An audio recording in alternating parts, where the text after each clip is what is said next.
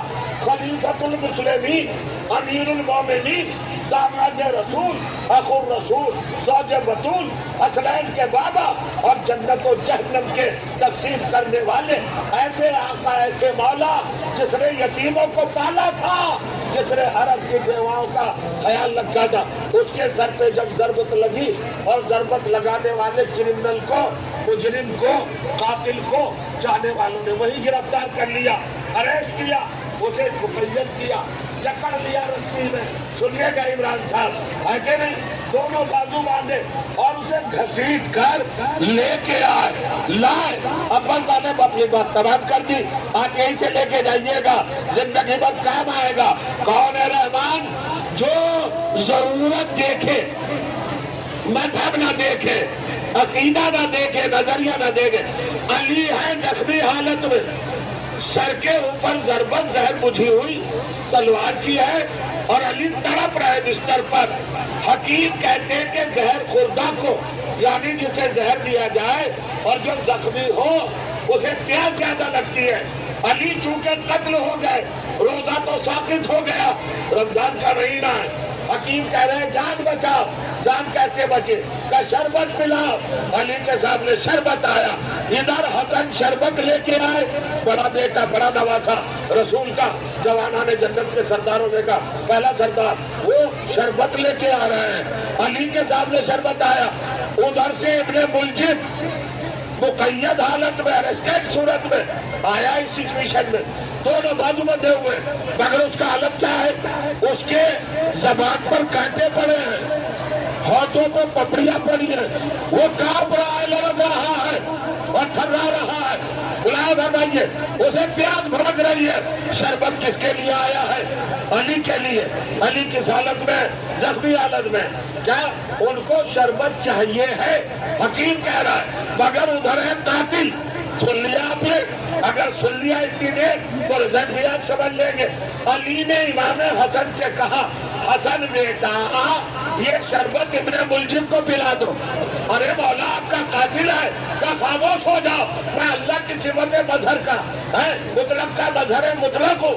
میں بتانا چاہتا ہوں میرا اللہ ہے رحمان، اور رحمان کا مطلب ہے جو مذہب نہ دیکھے، ضرورت دیکھے. ابن ملجم کو پیاس ہے، اسے شربت کی ضرورت ہے. میں یہ نہیں دیکھوں گا اس کا مذہب کیا ہے، اسے شربت کی ضرورت ہے. کیا پڑھ لیجیے، کیا بیان کر دیجیے. کسی اور زبان میں تو پڑھا نہیں. ارے بھائی رحمان سمجھ میں آیا کہ نہیں؟ کون ہے رحمان؟ یہ خاموشی کیوں ہے بھائی؟ رحمان کون ہے؟ رحمان وہ جو ضرورت دیکھے، مذہب نہ دیکھے. علی کے پاس پورا پاور تھا کہ کہتے حسن سے قتل کر دو اس کو، مگر اس کی زبان پیاس کے مارے نکل نہیں تھی، تو اسے ضرورت کہاں کی تھی؟ اس وقت شربت کی ضرورت تھی. علی نے اپنا شربت اٹھا کے اس کو دے دیا، اور علی نے بتا دیا اسے کہتے ہیں رحمان ہونا، کہ جو مذہب کو نہ دیکھے، ضرورت کو دیکھے. حسینیت زندہ باد، حسینیت زندہ باد، نعرہ حیدری. رحمان کی بارگاہ میں